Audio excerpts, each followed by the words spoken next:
चलो बच्चों, let's read the question. The question says identify the central part of thick filament in the given diagram.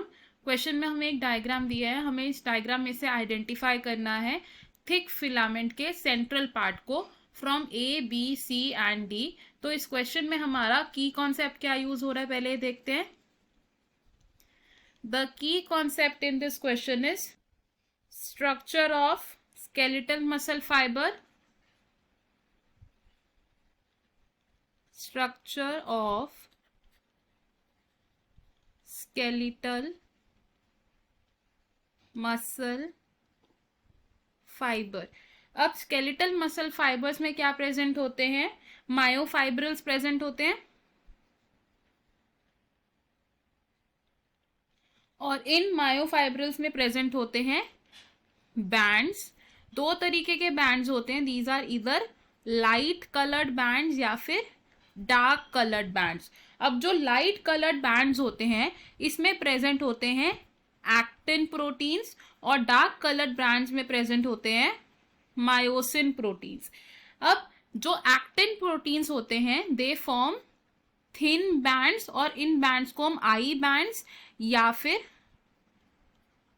Isotropic bands भी कह सकते हैं. और जो मायोसिन होता है इट फॉर्म्स डार्क बैंड्स और इन बैंड्स को हम ए बैंड्स या फिर एनाइसोट्रॉपिक बैंड्स भी कह सकते हैं. अब ये जो बैंड्स होते हैं ये ऑल्टरनेटली अरेंज्ड होते हैं and they are parallelly arranged. अब जो आई बैंड होता है यानी कि आइसोट्रॉपिक बैंड होता है इसके सेंटर में प्रेजेंट होती है एक जेड लाइन जो आई बैंड को होल्ड, जो एक्टिन फिलामेंट्स को होल्ड करके रखती है. और ए बैंड के सेंटर में प्रेजेंट होती है एक एम लाइन जो मायोसिन फिलामेंट्स को होल्ड करके रखती है. अब जब एक skeletal muscle fibre resting stage में होता है, इन रेस्टिंग स्टेज, तो रेस्टिंग स्टेज में ये जो फिलामेंट्स होते हैं ये पार्शियली ओवरलैप होते हैं, पार्शियली ओवरलैप करते हैं ये फिलामेंट्स. अब जब एक्टिन फिलामेंट मायोसिन फिलामेंट पर ओवरलैप करेगा तो वो उसका कुछ रीजन अनओवरलैप छोड़ देता है. Some region is not overlap और फाइबर का वो रीजन जो ओवरलैप नहीं हुआ है इस रीजन को हम कहते हैं एच बैंड. और ये एच बैंड क्या होता है? This is the central part of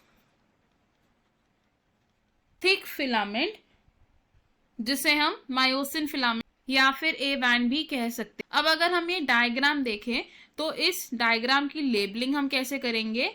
this here is the Z line. ये जेड लाइन क्या करती है? होल्ड ऑन करके रखती है आई बैंड को जिसमें एक्टिन फिलामेंट्स प्रेजेंट होते हैं. ये जेड लाइन होल्ड करके रख रही है इस साइड के आई बैंड को. और आई बैंड के साथ जो बैंड ऑल्टरनेटली अरेंज्ड है ये बैंड है हमारा A band. Now A band के बीच में क्या प्रेजेंट होता है? एम लाइन प्रेजेंट होती है या एम जोन प्रेजेंट होता है जो इसे होल्ड ऑन करके रखता है.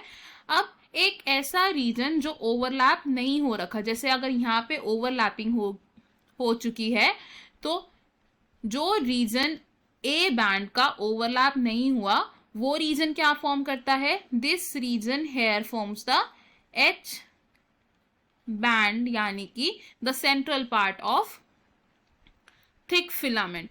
अब दो जेड लाइन के बीच में जो रीजन प्रेजेंट है इस रीजन को हम कहते हैं सार्कोमियर. सार्कोमियर कहां प्रेजेंट होता है? Between two Z lines. और सार्कोमियर है हमारी फंक्शनल यूनिट ऑफ कॉन्ट्रैक्शन. तो हमारे पास अब जो ऑप्शंस प्रेजेंट है इन ऑप्शंस में से हम क्या बोल सकते हैं कि ए पार्ट क्या है?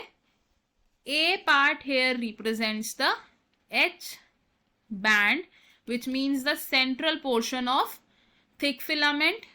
B part यहाँ क्या रिप्रेजेंट कर रहा है? I band को. C part रिप्रेजेंट कर रहा है ए बैंड को एंड डी पार्ट रिप्रेजेंट कर रहा है सार्कोमियर को। तो फ्रॉम द गिवन ऑप्शन हमारा करेक्ट आंसर होगा option D which says A. बाकी ऑप्शंस क्यों इनकरेक्ट हैं वे देखते हैं। ऑप्शन ए रॉन्ग होगा बिकॉज इट रिप्रेजेंट सार्कोमियर और sarcomere central part of thick filament नहीं होता।